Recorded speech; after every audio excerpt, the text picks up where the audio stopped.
ସୁନାର ମୂଲ୍ୟ ହ୍ରାସ ଏହାର ଦର କେତେ ରହିଛି ଆସନ୍ତୁ ସେ ବିଷୟରେ ଜାଣିବା। ବଜେଟ୍ ଦିନ ଦେଶର ଧ୍ୟାନ ସଂସଦ ଉପରେ କେନ୍ଦ୍ରିତ ଥିଲାବେଳେ ସାମଗ୍ରୀ ବଜାର ପରିସରସ୍ଥା ମଧ୍ୟ ଥିଲା। ଲଗାତାର ଦ୍ୱିତୀୟ ଦିନ ପାଇଁ ସୁନା ଓ ରୂପାର ହ୍ରାସ ପାଇଲା, ଯାହା ନିବେଶକ ଏବଂ ସାଧାରଣତଃ କେନ୍ଦ୍ର ଉଭୟ ଆଶ୍ଚର୍ଯ୍ୟ କରିଦେଇଥିଲା। କିଛି ଦିନ ପୂର୍ବରୁ ଆକାଶଛୁଆଁ ସୁନା ଏବଂ ରୂପା ଫେବୃଆରୀ 1ରେ ବଜେଟ୍ ଉପସ୍ଥାପନ ହେବା ପରେ ହ୍ରାସ ପାଇଲା।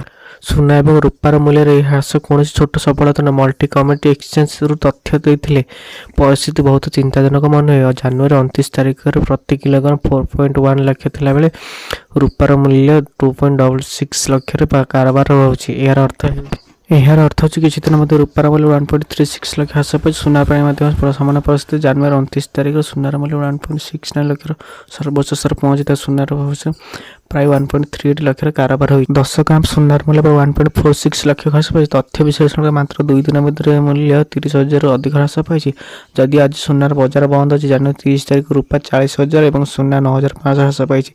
Indian bullion and jewellers association ଅନୁଯାୟୀ ସୁନା ବଜାରରେ 24 କ୍ୟାରେଟ୍ ସୁନା ମୂଲ୍ୟ ପ୍ରତି କିଲୋଗ୍ରାମ 1.65 ଲକ୍ଷ ଏବଂ ରୂପାର ମୂଲ୍ୟ 3.39 ଲକ୍ଷକୁ ହ୍ରାସ ପାଇଛି।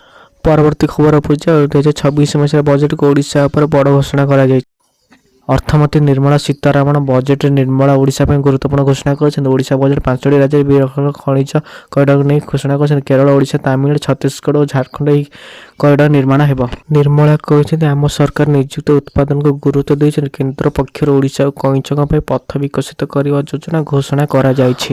ଅର୍ଥମନ୍ତ୍ରୀ ନିର୍ମଳା ସୀତାରମଣ ଇକୋ ପର୍ଯ୍ୟଟନକୁ ବୃଦ୍ଧି କରିବା ପାଇଁ ସରକାରଙ୍କ ପ୍ରୟାସର ଅଂଶସ୍ୱରୂପ ଓଡ଼ିଶା, କର୍ଣ୍ଣାଟକ ଏବଂ କେରଳ ପ୍ରମୁଖ ବାସ୍ତବତାଗୁଡ଼ିକରେ କଇଁଛଙ୍କ ପାଇଁ ପଥ ବିକଶିତ କରିବା ଯୋଜନା ଘୋଷଣା କରିଛନ୍ତି। ଏହି ପଦକ୍ଷେପରେ ଆନ୍ଧ୍ରପ୍ରଦେଶ ପୁଟିକଲ ହ୍ରଦ ଅଞ୍ଚଳରେ ପକ୍ଷୀ ଦେଖିବା ପାଇଁ 3ଟି ପଥ ଉପଯୁକ୍ତ ହେବ। ବଜେଟରେ ରାୟଗିରି, ଲୋଥର, ସାରନାଥ ଏବଂ ହସ୍ତିନାପୁର ସମେତ 15ଟି ପ୍ରତ୍ନସ୍ଥାନିକ ସ୍ଥାନ ସଂସ୍କୃତି ଅନ୍ତର୍ବ୍ୟସ୍ତରେ ବିକଶିତ କରିବା ଉପରେ ମଧ୍ୟ ଆଲୋକପାତ କରାଯାଇଛି। ସୀତାରମଣ ଏହା ଅଧୀନ ଭାରତ 2026 ମସିହାର ପ୍ରଥମ ବ୍ରିଗେଡ୍ କେୟାର ସମ୍ମିଳନୀ ଆୟୋଜିତ କରି ଯେଉଁଥିରେ 19ଟି ଦେଶ ସଂରକ୍ଷଣ ପାଇଁ ଏକାଠି ହେବେ। ସରକାର 5ଟି ପୂର୍ବୋଦୟ ରାଜ୍ୟରେ 5ଟି ପର୍ଯ୍ୟଟନ ସ୍ଥଳ ସୃଷ୍ଟି କରି ଓ 4,000 ଇସ୍ପସ୍ ପାଇଁ ବ୍ୟବସ୍ଥା କରି ଏହାପରେ 5ଟି ଚିକିତ୍ସାଳୟ, ପର୍ଯ୍ୟଟନ କେନ୍ଦ୍ର ସ୍ଥାପନ ଏବଂ ସାମଗ୍ରୀ 5 ବର୍ଷ ମଧ୍ୟରେ ବାୟୋଫାର୍ମ ଶକ୍ତି କାର୍ଯ୍ୟକ୍ରମ ପାଇଁ 1,000 କୋଟି ଟଙ୍କା ବ୍ୟୟବରାଦ ପ୍ରସ୍ତାବ ଦେବେ। ସାରା ଦେଶରେ 15ଟି ପ୍ରତ୍ନତାତ୍ତ୍ୱିକ ବିକାଶ କରିବା ଯୋଜନା ମଧ୍ୟ ଉଲ୍ଲେଖ କରାଯାଏ। 5 ବର୍ଷ ମଧ୍ୟରେ 20ଟି ଜଳପଥ କାର୍ଯ୍ୟକ୍ରମ କରିବା ପାଇଁ ଓଡ଼ିଶା ଜାତୀୟ ଜଳପଥ ସହିତ ଆରମ୍ଭ କରି ତାଳଚେର ଓ ଅନୁଗୁଳରେ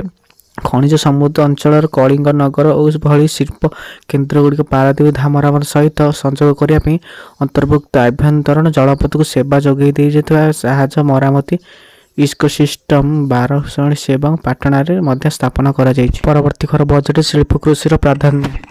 ରବିବାର ବଜେଟ୍ ଉପସ୍ଥାପନ କରିଛନ୍ତି ଅର୍ଥମନ୍ତ୍ରୀ ନିର୍ମଳା ସୀତାରମଣ। ତେବେ ଏହି ବଜେଟକୁ ନେଇ ନିଜର ପ୍ରତିକ୍ରିୟା କରିଛନ୍ତି ମୁଖ୍ୟମନ୍ତ୍ରୀ ମୋହନ ମାଝୀ। ସେ କହିଛନ୍ତି କି ଏହି ବଜେଟରେ ଐତିହାସିକ ଏହି ବଜେଟ୍ ଶିଳ୍ପ ଏବଂ କୃଷି ପ୍ରାଧାନ୍ୟ ଦିଆଯାଇଛି। ଆର୍ଥିକ ଅଭିବୃଦ୍ଧି ଆହୁରି ପ୍ରଖର କରିବ ଏହି ବଜେଟ୍।